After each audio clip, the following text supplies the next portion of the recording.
welcome everyone to another episode of Into the Pit. And I have here Sister Keeyah Lynn Frances, and she works with an exorcist. And she's going to explain exactly what her position is, and also works with the Warren Foundation, correct? with Nespar. Nespar, okay. And before we get into the conversation, I would like Sister Keeyah to just kind of tell us a little bit about herself. So the floor is yours. All right. So I grew up always having psychic abilities.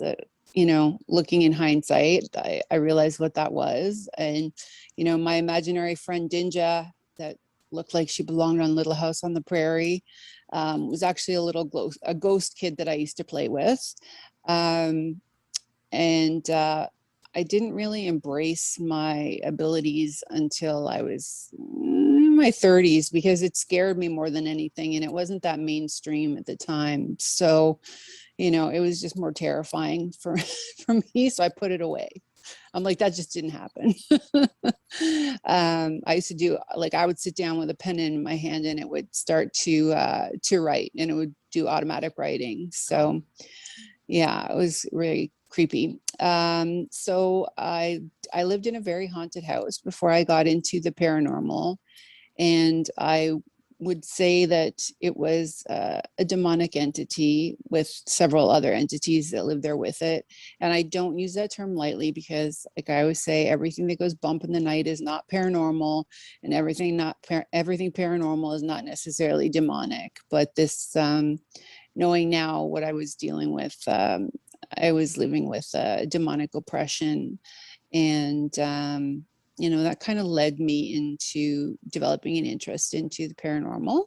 Mm. And I was actually a witch before I was a sister. So I've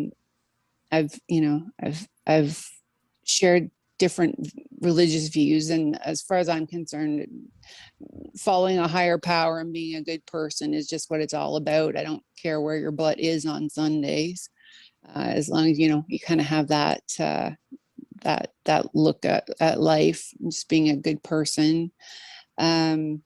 So I work with an archbishop, Father Plato Angelakis, and he's an exorcist.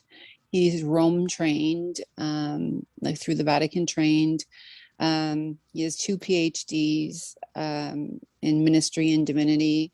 And I use my abilities, my psychic abilities, to help with an exorcism, because I have that insight. I don't want to say like I have a bond to demons because it's not just that, but that's just happens to be the area that I've chosen to specialize in and work in more often than not. I started as an investigator and kind of moved into this. And so he is an exorcist, and I am an auxiliary exorcist. So I go in and I help him with the exorcisms, with the house cleansings. And because in the church, the sisters are not exorcists, auxiliary exorcist is like the highest level that I can reach with that. So I'm an assistant to him. There's a lot of call and response in the old rite of exorcism. So I do that with him. I warn him sometimes, like, watch your 6, you're going to get clocked in a couple of minutes. I feel like it's building up some, physical animosity towards you. Be ready to duck kind of thing. And also help the people, because we do a lot of our work remotely, especially with the border being closed now, and we're in Canada. So we're still helping people. It's just, we have to send stuff through the mail to them, like blessed salt and oil and things like that, of that nature. But getting to an exorcism, not everyone needs an exorcism, and it's a process, and it takes sometimes months to get there. We're independent Catholic, so we don't have to follow the bureaucracies of the Catholic Church. I don't need like approval. Like Father Plato gives the approval for an exorcism, and that's it. We can go forward with it. but there's a lot involved with getting ready for an exorcism and even deeming if you need one or not. They have to be cleared through psychiatrists, psychologists, and medically as well. Just kind of don't come in flinging water and the power of Christ compels you. It's just not like that. Although a lot of what happened in that movie is physically possible, except for the head going 360. That's not going to happen. That's just not going to happen. No. Right. But the eyes changing and the spitting and swearing and peeing and all that stuff, a lot of, that's possible. So doing that and working with NESPAR, which is the group that Ed and Lorraine started in 1954. We are the religious consultants, I think our terms are, and we will help them if they have cases that are, severe and requiring our services. Yeah, we do a lot of public speaking, or had been doing a lot of public speaking at Paracons in the US, but when the border closed, that kind of shut everything down. So trying to do some teaching and still staying out there with everybody through podcasts like yours. So thank you. Thank you. No, it's my pleasure to be here. So yeah, it's a calling for sure. It's dangerous. It makes it really hard to get a date. I'm going to explain because people are like, date? You're a nun. I'm not a nun. I'm a Catholic sister. So there's a little bit of difference in that. Nuns are cloistered and tend to, they live in the nunneries. They're tucked away. They do nothing but pray. They don't work. As a sister, I'm raising a child. So I can't raise a child and take a vow of celibacy. Not that I have to take that vow. So it's just a little bit different in terms of their lesser vows than what a nun would take. And so I have a little bit more freedom in terms of my life, like living it like a quote unquote normal person. Like my habit isn't on all the time. Like I have jeans and t-shirts and stuff. So like, I don't look like this all the time. This isn't my daily wardrobe. But yeah, so I mean, it's been years that I've been in this. I'm also a registered nurse, so I've done a lot of baptisms because we can do that in the neonatal intensive care. Unfortunately, sometimes we don't have time to call a priest in. So I've been doing exorcisms even for 20 years, not knowing it, because the baptism is actually a minor rite of exorcism. So it's started way back then. So when people say, how many exorcisms have you done? It's like, I can't even count, because those all count on all the kids that I've ever baptized. So, wow. Yeah. And what else can I tell you? I don't know. I'm pretty down to earth kind of girl. Just happen to have this crazy side job, but it needs to be done. And there's a lot of evil out there right now, and people need a lot of help. And, we're trying our best to give it to them. And, it's changed. There's been a swing in the energy. Any light worker will tell you that, a lot of empaths. And I keep saying that, as humans, we have to do better. Like, Yeah. we do better, people. We suck right now. Do better, be nice to each other, be kind, and cut evil off at the knees. And if you've ever read Revelations or haven't read Revelations and you're not even religious, it's just something you might want to read as your own curiosity to see what's going on in the world today, and how there's a lot of things that kind of jive with that, than what's going on. So I don't know. I guess that's it. Well, That's me in a nutshell, I guess. You can ask away. well, I was going to say everybody that is in the field, especially those with abilities, will tell you that that veil is getting thinner and thinner between this world and the next. And as we were talking about before we started recording, it seems like this world is so evil that it's in basically in, it's feeding these entities, and people don't realize this is not a game. They're No. they're they're selfish. They don't think about other people. It's all look at me, and everything that used to be good, people look at as bad, and all the things that are bad, people look at as good, and they accept it.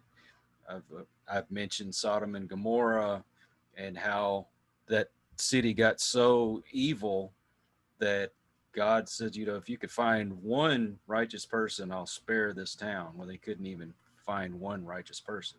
It was gone. It's getting to be that way. People don't want to believe. They I never thought I'd see the day where people would look down at you for talking about God or believing in God. Yeah. And that's like I mentioned to you before too. When I converted from being a witch to a sister, a lot of people turned their nose up at me. They shunned me. They didn't want to talk to me anymore. And I just found that really shocking that people are that judgy when I'm still the same person. I mean, my path has obviously changed somewhat, but I was called to that path, and I'm doing this for a reason, you know, and I'm using my abilities in a different way, but it's still in a helping way. And I can't understand how people can be so, I don't know, they're like so anti-God, like that's just so ridiculous that the thought of a higher power is nonsense to them, you know, Mm-hmm. and if that's their opinion, fine, but you know, you don't have to spread it on me, just like I don't force my religion on anybody. You know, like I said, it's about being a good person, having a strong moral compass, and you know, following a higher power. And I mean, most religions, if you look at the basis of that's what they do, right? Whether, you know, whether it's Catholic or whether it's Jewish eh, or Muslim, like everybody follows a higher power and for good. And there's just not enough good in the world right now. And Exactly. we're really seeing a spike in cases of, you know, demonic oppression and, you know, negativity rising. And with the fear energy and the hate energy and all that energy that the world is putting out, these entities definitely feed off of that. And, you know, we're having a bigger job. It's a harder job um, to go forward with. And it's not a game and it's not fun. And it's not about getting on TV or being famous. You know, for me, like, you know, some people have TV shows. That's cool. I don't. That's cool too. That's I'm an old lady now. I miss my that's what I was saying. I'm an old and ugly now. So I miss my Ah. window to do that sort of thing. But you know what, like, you know, if that's your path that you've been taking on, fine. It just happens to be that I'm on a different path. So again, I don't judge. But yeah, it's something. And I mean, I've lived both sides of it. I lived in a house that was infested, and I did live through a demonic oppression before I even got into the paranormal. And I'm talking like poltergeist activity. My 600-pound bed shook for at least 2.5 minutes, and there was no earthquake activity. Like, I like to debunk stuff. I don't just assume everything is paranormal. Um, you know, disembodied voices, footsteps, drawers being opened and closed, apportation. So things would disappear and then reappear in other places. And, you know, I lived it all, bruises, scratches, you name it, it happened. I'm writing a book about it, and I've been so slow and so lazy. People are like, is your book ready yet? And I'm like, no, like, it's not. And I have no excuse why it's not, other than I'm lazy bones. No, actually, I've been sick. I just had a hip replacement done and stuff, and I had a pulmonary embolism that nearly killed me. So I think that gives me a bye for not We'll having give you a worked for a little pass. while. You know, a little bit of a pass, just a little bit, and go easy on me. And But, we're really glad that the borders are opening up again, and we're going to be able to come to the U.S. and help. And NESPAR is centered in Connecticut and Monroe, Connecticut. So, if there was any work to be done there, we just couldn't make it across the border. So now that that's opening up, we'll be able to do some more paracons where we do like to go and speak on different things, spiritual protection or what have you. We'll talk about whatever. You never know till you get us there with Father Angelicus and myself. And we're kind of funny. We're kind of funny when we talk. We're not boring. So we want people to come. We don't want them to feel like they're being punished. But yeah, it's we're not going to be like, were you at church last week? But yeah, it's we're busy, and there's a lot of evil out there, and I encourage people to just be nicer to one another and pray. It raises your vibration.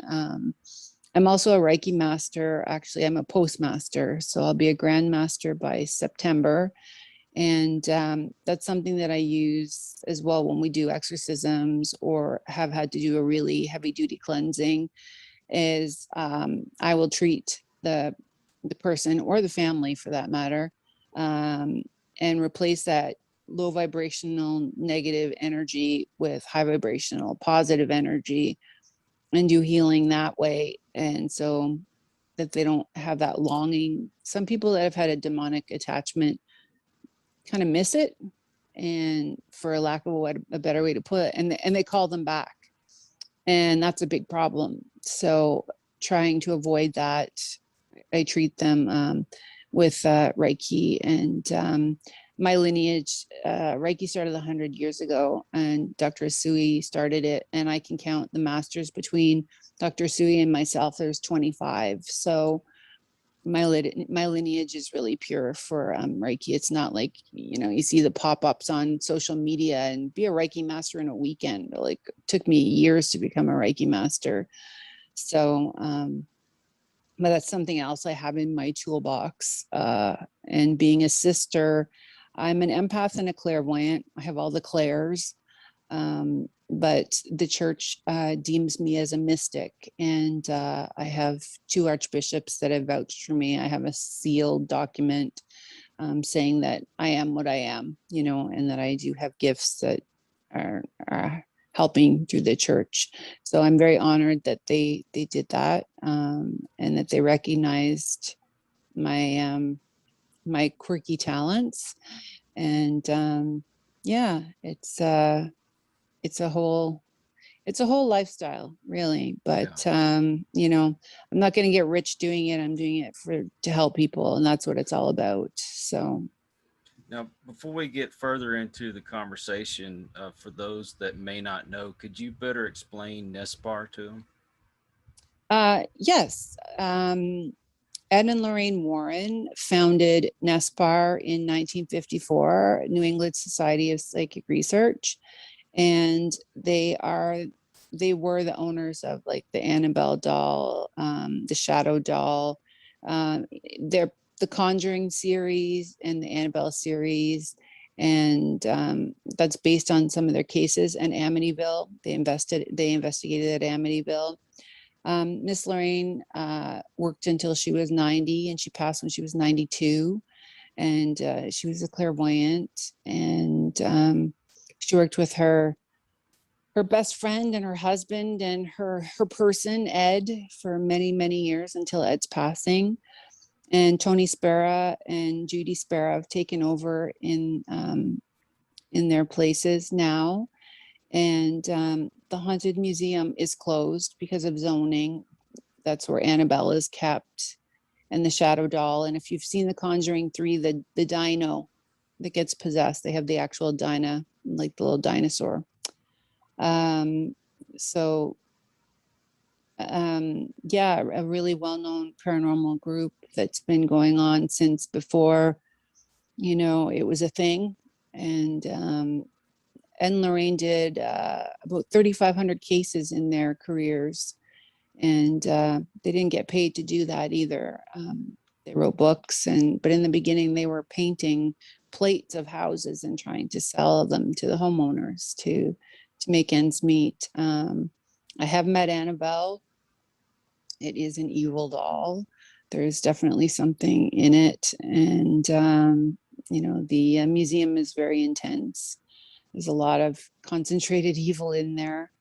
And I just put something up on my Facebook wall, actually, and it was, did Annabelle just blink? And they were in the museum, and the film is a little bit, someone was walking with the camera, but, I invite you, it's going to be controversial, but I invite you to look at it and see if you can see Annabelle blink. Watch it for a few times, and see what you think of it anyway. So yeah, NESPAR has been around since 1954. So that's quite a long time. And it's a really solid bunch of investigators and demonologists and, people that I'm proud to work alongside of, for sure. Well, I know the stories have been sensationalized by Hollywood, but Oh yeah, totally. for those that don't know, that's real. Annabelle is real. The story of The Conjuring, Amityville, all those things are real. Just you didn't happen the way you see it on the Yeah, movie screen, but I think the original Annabelle is about 25% real, and then like the last one is like nothing, But yeah, they are based on real stories, and Amityville is one that people know quite well, and that was something that Miss Lorraine said that was the closest to hell that she had ever gotten and would like to get, sort of thing. So it was a pretty intense haunting, and that was covered in the news media as well back then. So but yeah, the Annabelle doll is real. It was, given to a girl, a nursing student, and it was moving inside the apartment, and they thought someone was, and leaving notes, pieces of paper, parchment with notes, and they thought someone was breaking into their apartment and being smart aleck, and they proved that it was not the case. And Ed and Lorraine even had trouble getting it home. Their car started acting up, and you know, Ed threw holy water on it just to kind of quell it and get it back to the museum. And it's in a case that's been made with holy water and in the varnish, and there's crucifixes all over it. It's blessed regularly, as is the museum. They take a lot of steps to kind of keep that evil like contained in there, because there are so many objects in that small space. So no. yeah, Are you they're a? I'm sorry. Go ahead. no, they're having a their first Paracon, the Warrens, in the Warren name, in October, the 30th and the 31st. The 30th has sold out, and the 30th, I'm not sure how many tickets are left, but you can see some of the haunted artifacts and go see some people speaking and stuff. So this is the first one that I believe that Tony's done, Tony Spera. So it'll be interesting to see. It's in Connecticut. So I'll be there. Come see me, say hi. Now, in your experiences with exorcisms, how much of it can you actually talk about? Are you able to speak openly about any of your cases? Yeah, I can speak about cases. I'll generalize some of the things in them, just for privacy's sake. Of course. Um, you know, um, some of them are very gentle, shall we put it, and the entity goes relatively easily, and there's more tears than anything else involved in it. Um, and I did have one that I had an incredibly strong tie with the person that was being exorcised, and they cried through their whole exorcism. So did I, because I was feeling what they were feeling the whole time, and that was intense. Um, and Dan Rivera, it's a lead investigator, had to go get me paper towel. I'm just like all snot and tears, and I didn't know that that was going to happen, that it would hit me so hard, but that was like a quieter exorcism, and the person did say that they wanted to stab Father Plato with the crucifix in the neck, but they said it quietly. they weren't, screaming at him. Mm. And there's been other situations where, police have had to have been called that the person broke their own arm. They were being tied down and they snapped their own arm to get it off of the chair, and they pulled I wasn't at this one, but Father Plato said they pulled like a 8-inch blade on him, kitchen knife, and came after him. And the police were called for that, of course. So, but yeah, the person had broken their own arm to get up from the chair. So it is dangerous. You don't know what's going to happen. It's that's why I get brought along, is to kind of help do a walk through the house and find like where the nest, for like lack of a better word, might be, like where the entity likes to hang out, and where we need to like with salt and oil and smoke it out, and then just with what's going on during the exorcism, because I can have that link with the people, and then afterwards do the healing Reiki when it's gone. So there's like a wide variety of spectrum of what an exorcism can be, but they can be violent and it's unpredictable. And I've seen people's eyes change, to just like serpentine looking eyes, different color, black, really blue color. I've had, you put something blessed on them, and like a ball develops underneath it, almost like an egg growing underneath where the holy item was placed. It's stuff that you would see in movies, and yeah, it can be pretty scary, and you can't be scared because you have a job to do, and there's no place for weakness in an exorcism.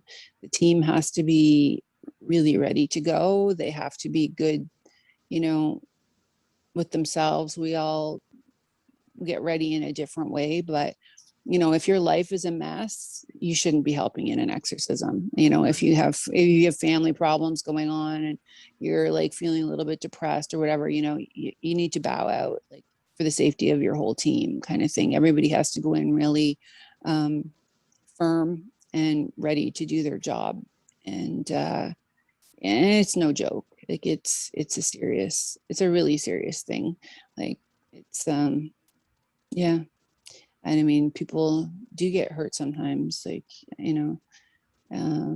that's obviously, we try and avoid for that to happen. But like this, like I said, that person broke their own arm. That's crazy. Yeah.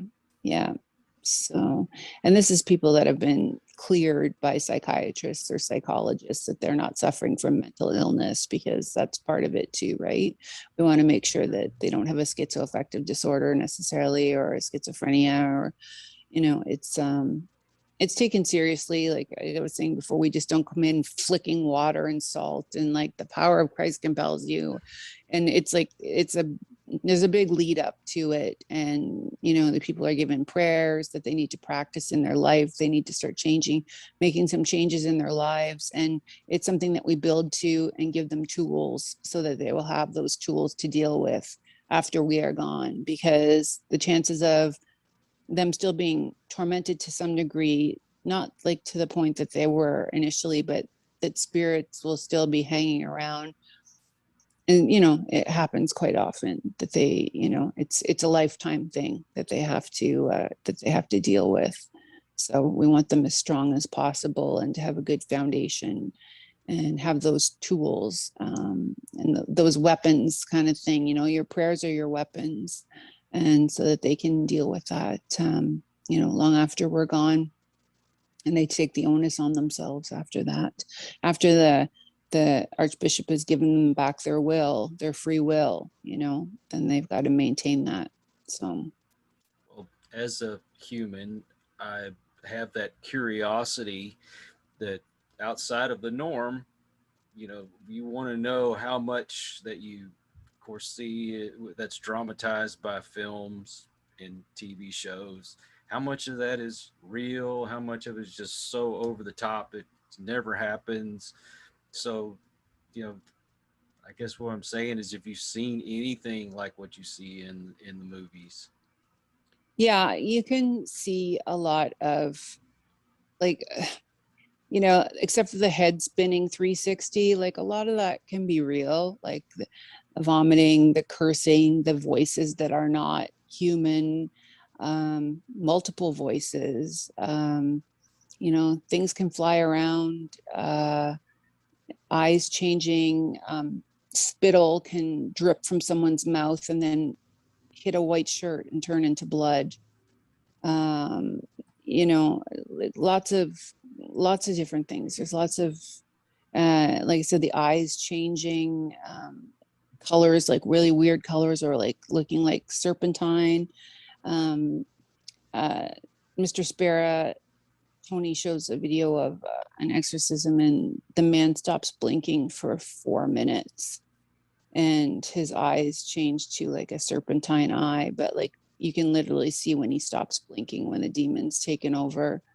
um and that, I mean, 4 minutes is a really abnormally long time not to blink, and you do notice it. But yeah, all the vomiting,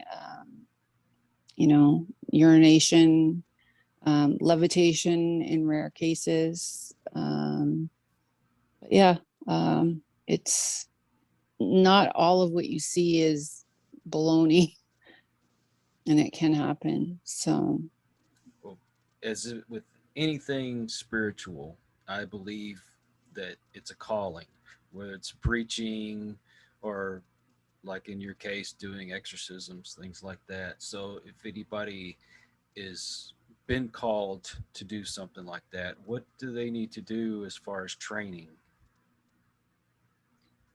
um, the priests that are trained, there's many different ways they can be trained. Like there can be deliverance ministers. Do you know what I'm saying? For different faiths, they have different training things and different titles for what they're are doing. You know, Father Plato's bio is like huge, and he's done a lot of training. And I mean, he has 2 PhDs, one in divinity, one in ministry.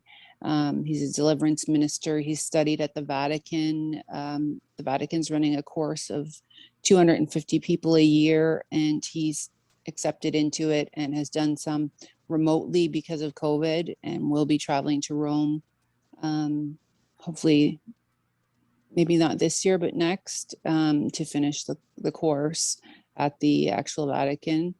Um, so, I mean, there is training involved with it. It's not like, you just pick up a book and start reading. Right? So, You don't go watch The Exorcist and all of a sudden you can go out and do it. yeah, no, no. Or then you're going to be calling us, like, and then it's going to be you and the other person that's in trouble. So, you know, and yeah, and that's, you want to make sure if someone's helping you with that they do have the proper training for it, and don't be afraid to ask, because, your dentist has their certificate posted on their wall, and, you know, you want to know what this person has done and how they're trained spiritually before you're letting them in, if you're having problems like this, right? So don't be afraid to ask. You don't want Scooby-Doo to show up and the mystery machine. So yeah, actually want somebody geared to, to this field, if that's what you need. Well, I know, being that I was a Baptist preacher for about 5 years, and that was basically the that was my religion of choice, I guess you'd say. Hmm. Um, and there's a big difference between Baptist and Catholic, and I know that Baptists will do an exorcism, but it's like a very, very, very rare thing. I just I'm curious as to know the key differences between the two religions and when it comes to exorcisms. I mean, are you familiar with the Baptist faith at all? A little bit. Well, in terms of our exorcisms, like we go into the person's house, we start blessing from the outside in because we want to trap the entity in the house. Mm-hmm. So we would start on the property and work our way in. Even the animals get a blessing and like put holy oil on them so that it can't jump into the animal and hide. Because it will entities will try and do that. Will hide in any living vessel. Like I've oiled a hamster before, I think, or a gerbil, something like that, some little critter Yeah. that was in the house. And then the person will do confession with the preacher, and they will take the Eucharist, so like communion, Holy Communion, Right. um, to get them ready for it, and everyone involved in it does that. So everybody is set, and that kind of, and then the house, then we would do the house and do the house blessing and cleansing of the house, and then the last stage would be to do the exorcism, and then walk the house after and make sure it's not hiding anywhere. And like I said, I do Reiki on people if they want it afterwards, just for the healing energy, the positive energy, to fill up where that negativity had been before. Well, So that's how it's kind of run. It's kind of, that's how we run them anyway. well, I guess since I left the church, and what I do is really frowned upon because they say, "Oh, that's satanic," and you shouldn't mess with that kind of stuff. As to where, I mean, I feel like I'm helping people. I I don't know. I don't know that much about Catholicism. I only know what I was taught in the Baptist church, and Hmm. it's I guess y'all are more accepting of the fact that there's a spiritual war going on, and you have to prepare yourself because of you know even to say that you're an empath or a mystic, that's really frowned upon in the Baptist religion. Yeah, it's there's definitely Judeo-Christian religions that recognize the battle of good and evil, right? Right. And certainly Catholicism is one of them. Um, they do use the term mystic as opposed to medium or empath or clairvoyant, but it's, it boils down to the same thing. It's semantics. So yes, I am a mystic in the church, like with my certificate from the two archbishops that have signed off on it. And I have a third as well that vouches for me. So a lot of in Catholicism, a lot of the saints were actually mystics. Like I was saying before, I'm not going to be a saint just because I'm a mystic. It doesn't work like that. I'm not saintly. Right. Right. Right. So but that's just, it's something that they don't necessarily frown upon it, because actually Pope Francis has said that the church needs more mystics. I'm independent Catholic, so I'm not under the Vatican, but it's nice that he recognizes that, like that they're accepting of this more now, and that with things changing in the world, that it's like the children will see, and the old will dream, like prophecies wise, and they recognize that as the world changes.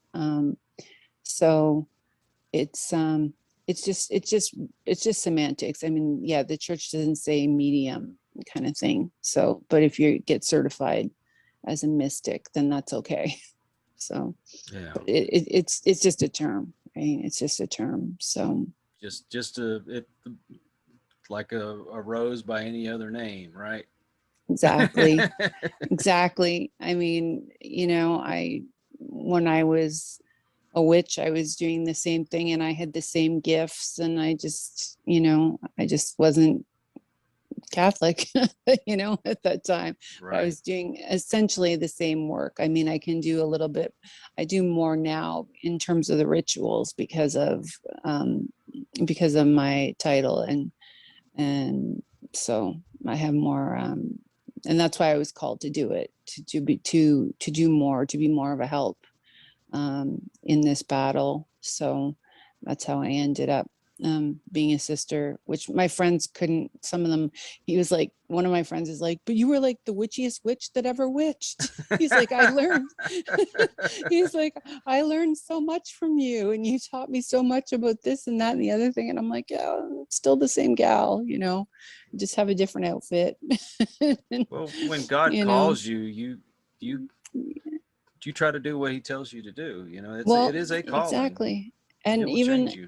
even as a witch, I believed in a higher power. I believed in a divine creator. So, you know, my faith then and now haven't changed a whole ton. I mean, obviously there's some changes, but um, it's still the moral compass that guides me to do right, and whether I said the creator or whether I say God, it's the same. I'm speaking of the same entity, so Well, God will use you in whatever way that he can to, especially when you're bringing people to God, or like in your case, the work you're doing with the exorcisms. Because whenever I've started going to church, it's funny because I met this guy. He's an ex bandito, long hair, tattoos, riding motorcycle, and all that. And of course, that's mhm. all I wanted to talk about was the motorcycle and tattoos and whatnot. And out of the blue, he says, "Hey, would you like to go to church with me?" Well, God used somebody like that to catch my eye, I guess you'd say, and to bring me to Him. So just because you're a witch or whatever, people are like, "How could you be a witch and then be a sister?" God knows how to use you. Yeah, exactly. I got called. I listened to my calling. Here I am. You know, I'll say being a witch, see, it's a lot less cool. I am sweating so much right now. It's like 45 degrees Celsius, and I'm like, ugh, yeah. Anyway, that's okay. A small price to pay. Now, we also talked before we started the show about my wife. She has abilities, and when there's something as far as a spirit or an entity comes near, she starts to vibrate. Myself, which I'm just kind of really in my infant stage of learning about my abilities, one of my ears will start popping when something's near. hmm What happens whenever an entity gets close to you? Um, Depending on what type of an entity it is, I will have different feelings. If it's something negative, I vibrate. My stomach will go. Um, I can develop anxiety from the entities. Like if they're not nice, like I just had to have my house cleansed. There was something here and it was not nice. And I was just like, why am I so anxious? Like, what's going on? And I'm like, oh, there's something here, and that's what it was. Cause then I would start to pray and it would go away after, but I was having trouble remembering my prayers. And I find that if it's a negative energy and a negative entity and I'm trying to pray, it interferes with my thought process. And it's like, why am I forgetting that prayer? Like I know that prayer. Why am I stumbling over it? It's messing with you to try, it's messing with you. But but I'll pick up on, I mean, just different things. Like I was saying, like I was going to a house cleansing. I started crying, like bawling, like 15 minutes before I got there because there had been a lot of dead children at the place. And I was just like, it came out of nowhere. I'm just in the car and then all of it just like, blah, snot and tears. And I'm just like, I don't know where that came from, but there's a lot of sad kids there, you know, and father's like, okay, Kleenex for you, you know, but yeah, it's just different spirits will give me different feelings. Some of them are energy. Some of them let me know how they've passed on. Like I'll get chest pain if they've had a heart attack, you know, or if they have or if they were crippled in one leg, then my leg will cramp up and, you know, and that will happen. And then that stuff I find out later. I'm like, can you find out, did this person die of a heart attack? Oh no, they had lung cancer. I'm like, I don't think so. I think they had a heart attack. And sure enough, they had a heart attack. And usually when I acknowledge what I'm being told, it stops. It'll go away. Once I'm like, okay, I feel what you're telling me. I feel that you've had a heart attack. I'm sorry. You know, I feel how you passed away. Thank you for showing me. And then it'll go away. It's not too much that it hangs around afterwards, so that's good. But some of them like to expose how they've died, you know. So yeah. Well, you know, a lot of folks they'll watch these paranormal shows and they're like, "Oh, I'd like to do that too." And so they'll just go willy-nilly. Now, I'll admit when I first got into it, I was not well trained, but I was being taught as it was going along. People don't realize how much of a toll it can take on your body and your Mm-hmm. mind when Mm-hmm. you deal with this kind of stuff. I went through a lot of physical pain, which I know is attributed to the things that I had encountered. So it's something to really, really consider before getting into any kind of paranormal investigation. Don't think it's all fun and games that you're going to be the next Zach Bagans or something. It Yeah. doesn't work that way. Most of us don't make money. Most of us, it costs us money. So Mm-hmm. and yeah, and definitely, and well, even he had problems with his eyes, right? Mm-hmm. After he went in demon house, his eyes went wonky and he has to wear special glasses, I think. But yeah, and a lot of people that are sensitives, whether they're empaths or mediums or whatever, a lot of them have autoimmune diseases. A lot of them suffer from chronic pain, and it seems to come like it's like almost like, you know, you get this gift, but you also get this curse with it. Yeah. And, you know, and you kind of have both. I've noticed a lot of people with those abilities will get thyroid problems. So, There's just so many things. Like we're just so like a sickly bunch. Not I, everybody, but like I know people that have had to stop their work that they were doing because mhm. they physically couldn't handle it anymore. You know, they just couldn't. It was just too much for them. So they had to stop. They had to stop doing readings and you know, and kind of realign their life path because it just wasn't working for them anymore. So Well, I told you about all the ailments that I had that I'd never had before, and you don't know what you're going to run into. So I just caution people before you get into it. Make sure this is really what you want to do. I'm not going to discourage you from doing it, but I'm also not going to tell you, hey, yeah, everybody needs to go do this. It's not always for everybody. You have to prepare yourself in so many ways. mm-hmm. So, Yeah, it's not like something that you like in a movie they see like a bunch of drunk people that are like, let's go check this out. Yeah, no, that's just asking for so much trouble.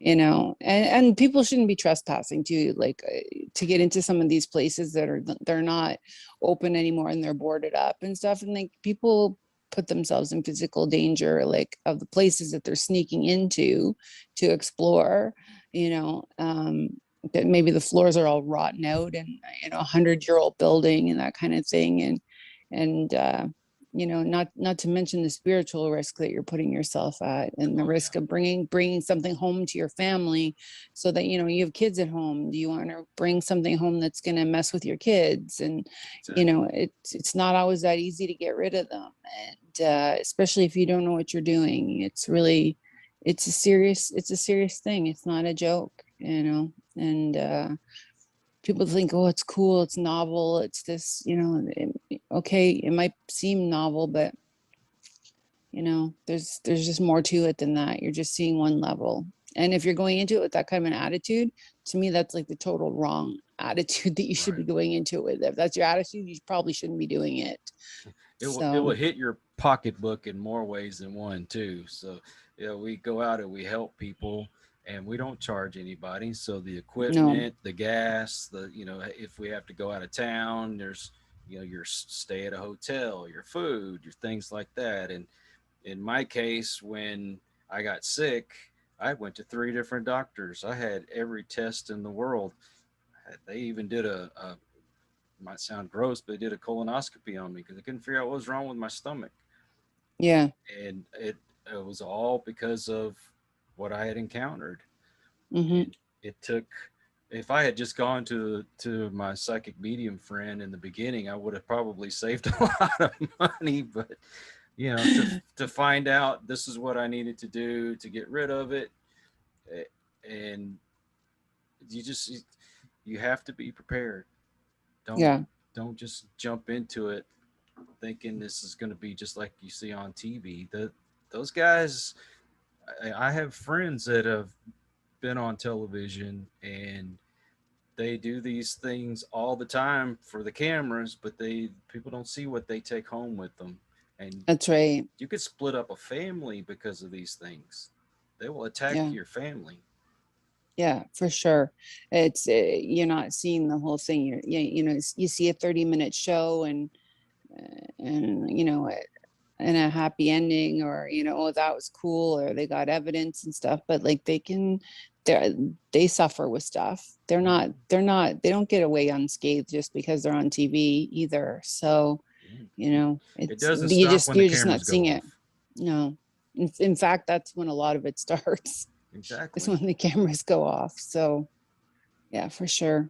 And as were talking about beforehand too, doing an investigation on your own place, that you do that at your own peril as well. That's how you Yeah, stir things up. A yeah, lot of factors to think about. And I suggest, if you're that serious about it, get the proper training. Don't just go jump in it. I kind of just jumped right in it whenever I started. I had people training me, but I was kind of left to my own device, and I was trying to emulate what I saw on TV, and that's not the way to do it. yeah. No,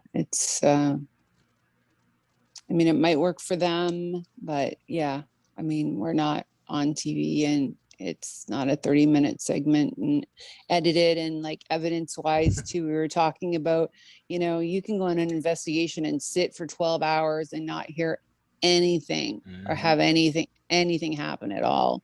So, investigating is not all like excitement. A lot of times it's like incredibly boring, and it's like hurry up and wait.